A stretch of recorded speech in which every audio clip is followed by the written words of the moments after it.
Hi అండి అందరికీ welcome to Rani's kitchen. ముందుగా అందరికీ ఉగాది శుభాకాంక్షలు.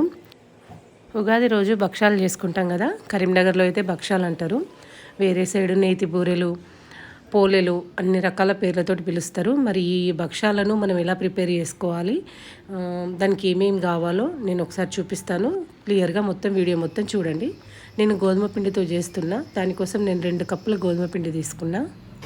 మీరు కావాలంటే మైదా కూడా వాడుకోవచ్చు, కానీ గోధుమ పిండితో అయితే బాగుంటుందని గోధుమ పిండి తీసుకున్నా. దీంట్లో 2 టీ స్పూన్ల గోధుమ రవ్వ వేస్తున్నాను నేను. ఉప్మా రవ్వ ఉంటుంది కదా, అది వేసుకుంటే సరిపోతుంది, కొంచెం బాగుంటుంది. సాల్ట్, జస్ట్ చిటికెడు సాల్ట్, చిటికెడు పసుపు అంటే కలర్ కోసమేనండి. దానిపైన మళ్ళీ మనం 1 టీ స్పూన్ నెయ్యి వేసుకుందాము. నెయ్యి వేసుకొని పిండిని మొత్తం మంచిగా కలుపుకోవాలి. ఫస్ట్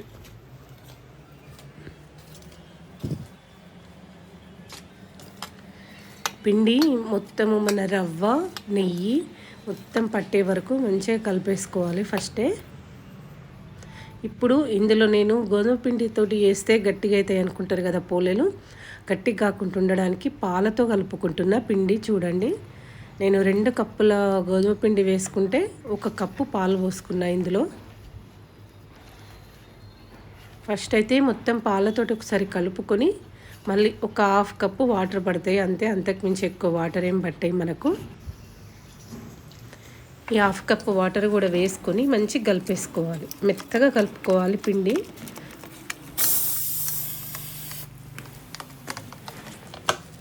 మన బోండా పిండికి మైదా కలుపుతాం చూసారా, అంత మెత్తగా కాకపోయినా కొంచెం గట్టిగా, చూసారా ఎంత మెత్తగా వచ్చిందో. ఇప్పుడు దీంట్లో అది పిండి మునిగే వరకు మనం ఆయిల్ వేసుకోవాలి. అంటే మనము ఆయిల్ పోసేసుకొని పిండిని మంచిగా స్ప్రెడ్ చేసేసుకొని ఒక 2 అవర్స్ 3 అవర్స్ మనం పక్కన పెట్టేసుకోవాలి. దీని మీద మూత పెట్టేసి పక్కకు పెట్టుకుందాం. పైన మూత పెట్టేసి పక్కన పెట్టుకొని ఇప్పుడు పప్పు ఉడకబెట్టుకుందాం. నేను ఒక 1 కప్పు శనగపప్పు తీసుకున్నా. దాన్ని మనం ఒక 3-4 టైమ్స్ మంచిగా నీట్గా కడిగేసి ఒక 3 కప్స్ వాటర్ వేసేసి కొంచెం సాల్ట్ వేసుకొని ఒక 4 విజిల్స్ వచ్చే వరకు పెట్టుకుంటే సరిపోతుంది. 4 విజిల్స్ వచ్చేసరికి మనకు పప్పు మంచిగా ఉడికిపోతుంది. 4 విజిల్స్ వచ్చిన తర్వాత తీసి చూస్తే చూడండి మన పప్పు ఎంత మంచిగా ఉడికిపోయిందో. ఇట్లా ఉడకాలి, 100% 90% ఉడికిపోవాలి. మళ్ళీ దాన్ని మనం మిక్సీలో వేయాల్సిన అవసరం లేదు. ఓకే, ఇప్పుడు ఈ వాటర్ అంతా మనము తీసేసుకుందాము, వడగట్టేసుకొని ఓన్లీ పప్పు వేరు చేసుకుందాం. పప్పును వాటర్ సపరేట్ చేసి పక్కన పెట్టుకుందాం. మీరు కావాలంటే ఈ వాటర్ తోటి కూడా మనం సూప్ చేసుకొని తాగొచ్చు, లేదంటే కట్టచారు చేస్తారు కదండి ఉగాది రోజు, కట్టచారుకు వాడుకుంటారు. కట్టచారు ఒకటని కాదు, సూప్ కూడా తాగొచ్చు దీంతో. నేను ఈ సూప్ రెసిపీ ఇంకొక వీడియోలో చూపిస్తాను మీకు. ఇప్పుడు ఇంకొక ప్యాన్ పెట్టుకొని దాంట్లో ఒక 1 స్పూన్ ఆయిల్ వేసుకొని అప్పుడు మనం ఉడకబెట్టుకుని పప్పు వేసుకోవాలి. చూసిండ్రా, ఆల్రెడీ పప్పు మెత్తగా అయిపోయింది. జస్ట్ మనం స్పూన్ తోటి మంచిగా మెదుపుకోవాలి స్టవ్ పైనే. పప్పు బాగా మెత్తగా కూడా మనం ఉడికించుకోవద్దు, పేస్ట్ లాగా చేయకుండా చిన్న చిన్న పప్పులు ఉంటే మనము భక్షాలు తినేటప్పుడు మంచిగా అనిపిస్తాయి, అవి పండు కింద తగిలితే. ఇప్పుడు దీంట్లో కప్పుకి కప్పున్నర షుగర్ వేసుకుంటున్నా నేను. 1 కప్పు పప్పు వేస్తే 1.5 కప్పు షుగర్ వేసుకోండి. మీరు ఏ కప్పుతోటి వేసుకున్నా సరే, అట్లయితేనే మనకు స్వీట్ అనేది కరెక్ట్గా సరిపోతుంది. ఇప్పుడు ఇట్లే స్టవ్ పైన పెట్టేసి మంచిగా షుగర్ కరిగిపోయి మనకు పప్పు మొత్తం ఉడికి దగ్గరికి వచ్చే వరకు సిమ్ మీద పెట్టేసి కలుపుకుంటూ ఉండాలి. మనకు మినిమం ఒక 30 మినిట్స్ పడుతుంది ఈ ప్రాసెస్ అంతా కావడానికి. ఓపిక్గా చేసుకుంటే మనకు టేస్ట్ బాగుంటుంది, పప్పు కూడా చెడిపోదు. ఈ పూర్ణం అనేది మనకు చెడిపోకుండా వారం 10 రోజులు మనకు ఫ్రిడ్జ్లో పెట్టుకుంటే ఉంటుంది. ఇప్పుడు ఒక 1/2 టీ స్పూను ఇలాచీ పౌడర్ వేసుకొని మంచిగా కలిపేసుకొని దీన్ని మనము కొంచెం స్ప్రెడ్ చేసుకోవాలి. ఎందుకు అని అంటే చల్లగా కావడానికి కొంచెం స్ప్రెడ్ చేసుకొని దాన్ని స్టవ్ బంద్ చేసేయాలి. ఒక 1/2 అవర్ లోపు మనకు అది చల్లారిపోతుంది. చూడండి, చల్లారిపోయి ఎంత ముద్దలాగా వచ్చిందో. నేను మళ్ళీ దీన్ని మిక్సీ వేయట్లేదు, మీరు గమనించండి.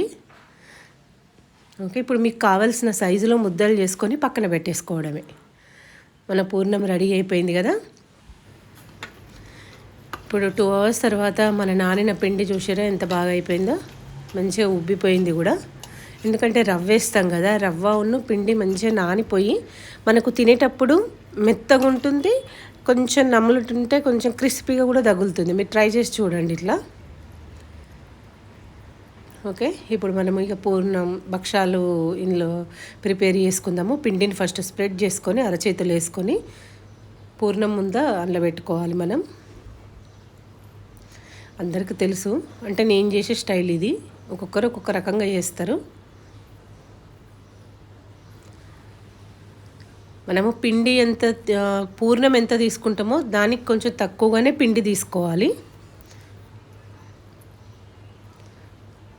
ఓకే, ఇప్పుడు నేను ఆయిల్ ప్యాకెట్ ఉంటుంది కదా, ఆయిల్ ప్యాకెట్ చింపేసి దానిపైనే నేను ఒత్తుకుంటున్నా భక్షాలు.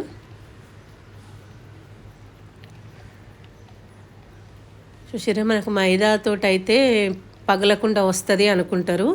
లేదంటే మనం గోధుమ పిండిలో కూడా కొంచెం రవ్వ వేసుకొని పాలేసి కలిపి పెట్టుకున్నారనుకోండి, మైదా లాగానే మనకు పగిలిపోకుండా చాలా బాగా వస్తాయి అప్పాలు.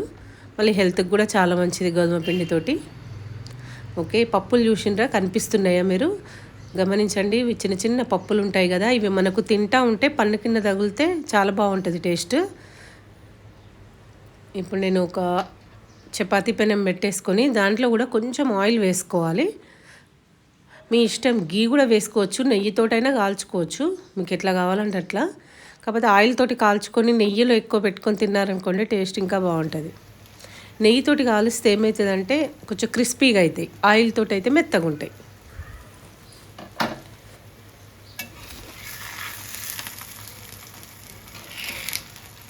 కాల్చడం కూడా సిమ్ మీదనే పెట్టుకోవాలి, మనం పెనం హై ఫ్లేమ్ మీద పెట్టద్దు.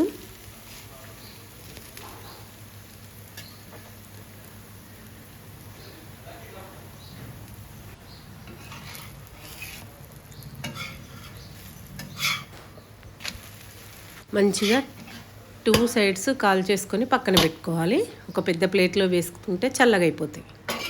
ఇప్పుడు నెక్స్ట్ ఇంకొకటి కూడా కాల్చుకుందాం.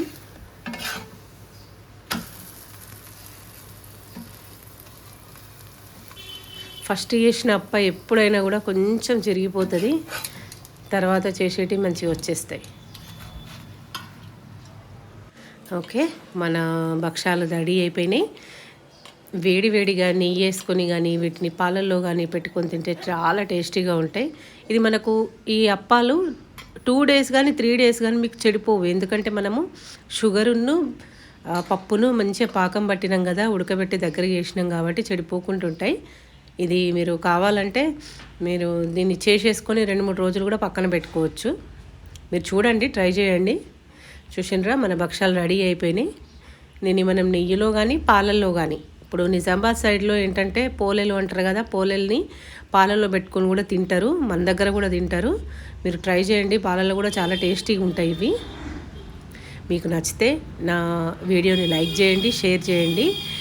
అట్లనే మీకు ఇంకొకటి ఏంటంటే, మీరు చేసి నా రెసిపీలు ఎవరైనా ట్రై చేస్తే ప్లీజ్ కామెంట్ చేయడం మాత్రం మర్చిపోకండి. మీరు కామెంట్ చేస్తేనే నాకు నా రెసిపీలు ఎంతవరకు రీచ్ అవుతున్నాయి అని చెప్పేసి, ఎవరికి నచ్చుతుంది అనేది నాకు కూడా కొంచెం ఐడియా ఉంటుంది. నా వీడియోని లైక్ చేయడం మాత్రం మర్చిపోకండి.